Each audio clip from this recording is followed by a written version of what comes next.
जे Naik, विश्वरत्न doctor Babasaheb Ambedkar, इन सभी महामानव को मैं सबसे पहले अभिवादन करता हूँ। आज यहाँ पर अखिल भारतीय हलवाल आदिवासी समाज का जो राष्ट्रीय कार्यक्रम गठित हुई है उसके उपलक्ष्य में कार्यक्रम यहाँ आयोजित किया गया है। इस कार्यक्रम के अध्यक्ष मंचासीन अतिथि और इस कार्यक्रम को पूरे भारत भर से आए हुए हल्बी समाज के सभी प्रतिनिधि, सभी सदस्य, अध्यक्ष, कार्यकर्तागण, यहाँ पे सालों साल मेहनत किए हुए लोग यहाँ पे मंचासीन हैं, उनके सामने बात रखना मेरे लिए भी कठिनाई का ही है।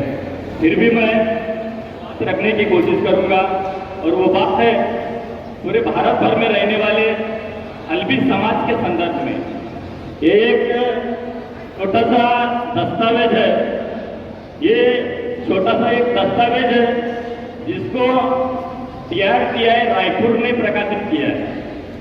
यानी में जितने भी आदिवासी रहते हैं, जितने जो स्टेट में जो आदिवासी रहते हैं, उन आदिवासियों की संस्कृति, उनकी परंपरा, उनकी पहचान, उनकी उत्पत्ति, ये सभी चीजों पे उस स्टेट की TRTI मतलब tribal research and training institute, उसको आदिवासी शोध और प्रशिक्षण संस्था जिसको बोलते हैं उसको TRTI बोलते हैं।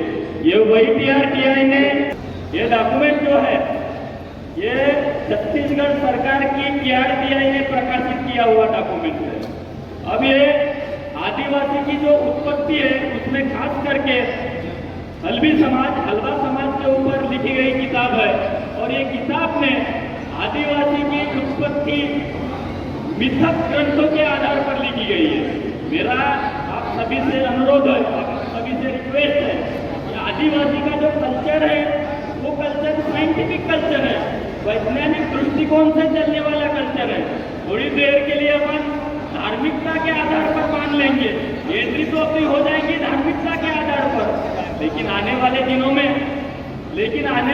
में आदिवासियों की जमात जो है, हल्बी जमात जो है, हल्बा जमात जो है, उसका जब रिसर्च होगा, रिसर्च के वक्त पर अपने को साइंटिफिक व्यू से और वैज्ञानिक व्यू से देखा जाएगा। क्योंकि सीधी तौर पे एक किताब बोलते हैं आदिवासी की हल्बी भाषा जो है, आदिवासी की हल्बी जमात जो है वो इंडो आर्यन है, ऐसा ये किताब में लिखा हुआ है और यहाँ की रायपुर सरकार ने उसको प्रमाणित किया हुआ। यानी एंथ्रोपोलॉजी डिपार्टमेंट का कुछ भी आधार नहीं लेते हुए, मानव वंशशास्त्र जो होता है उसका कुछ भी आधार नहीं लेते हुए ये किताब में इंडो आर्यन ये हल्बियों के बारे में बोला गया है।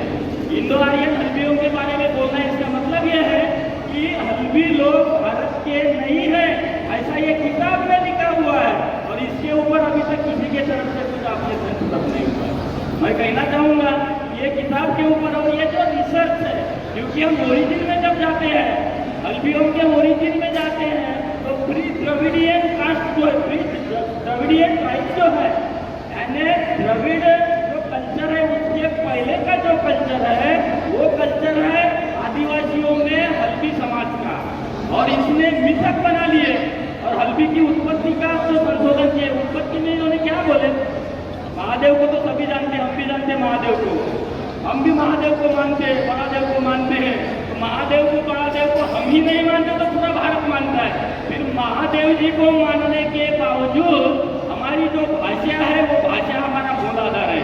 आदिवासियों की हल्बी भाषा जो है वो हमारा मूल आधार है, फिर भी वो भाषा प्री द्रविडियन होने के बावजूद, द्रविड़ पूर्व भाषा इस देश की मूल निवासी भाषा हल्बी भाषा होने के बावजूद उस भाषा को TRTI के माध्यम से उस भाषा को विदेशी भाषा कहलाया जा रहा है।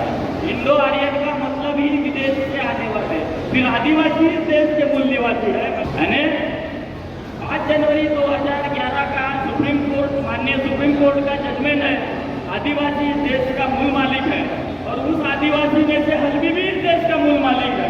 फिर यदि हमारा जनरेशन यदि विदेशी प्रूफ करता है TRTI आदिवासी शोध प्रशिक्षण संस्था, यदि हमारा जनरेशन को विदेशी प्रूफ करने की कोशिश करेगा तो हम इंडो आर्यन में चले जाएंगे। हम इंडो आर्यन अभी तो ठीक है, शेड्यूल ट्राइब में आदिवासी लोग हैं, लेकिन जनरेशन टू जनरेशन बातें बदल जाएंगी, साइंस बदल जाएगा। साइंस के हिसाब से जब वेरीफाई किया जाएगा तो ये डॉक्यूमेंट हमारे लिए तकलीफ देने वाली चीज़ है।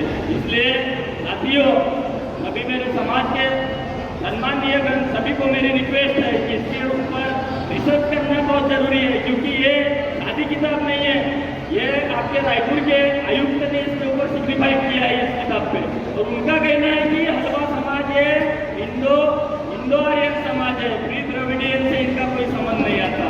इंडो आर्यन होना इसका मतलब आदिवासी नहीं होना, इंडो आर्यन होना इसका मतलब आदिवासी नहीं होना। ऐसे हमारे ऊपर ये बहुत बड़ी प्रॉब्लम अभी आ रही है, बहुत सारे जो चीजें इंटरनेशनल लेवल पे। इसलिए मैं कहना चाह रहा हूँ, यूएनओ जब मेमोरेंडम देगा भारत के आदिवासी के बारे में, यूएनओ यूनाइटेड नेशन ऑर्गेनाइजेशन जब डिक्लेरेशन देगा और वो बोलेगा आपकी सरकार तो बोल रही है हल्बी है, इंडो आर्यन है, हम किसके पास जाएंगे भाई? इसलिए हमको इसके ऊपर सोचना बहुत जरूरी है। ये मंच के माध्यम से मुझे यहाँ पर समय मिला, बहुत कम समय था यहाँ पे विस्थापन, बहुत बड़े बड़े इशूज हैं, 58 टाइगर रिजर्व इन्होंने बना लिए, वो इशू पर हम बात नहीं करेंगे, लेकिन मैं इंट्रोडक्शन के तौर पे आप सीआरटीए जाओ, tiger reserve and training centre Raipur में जो बना हुआ है, आदिवासी संग्रहालय जिसको बोलते हैं, वहाँ जाओ, अपने समाज के डॉक्यूमेंट देखो, वहाँ पे एक किताब आपको मिल जाएगी। जो हो सके उसके अगेंस्ट में और समाज के समर्थन में काम करने की हमारी कोशिश रहेगी। आपने मुझे आज समय दिया, इसके लिए आप सभी साथीगण उपस्थित का धन्यवाद।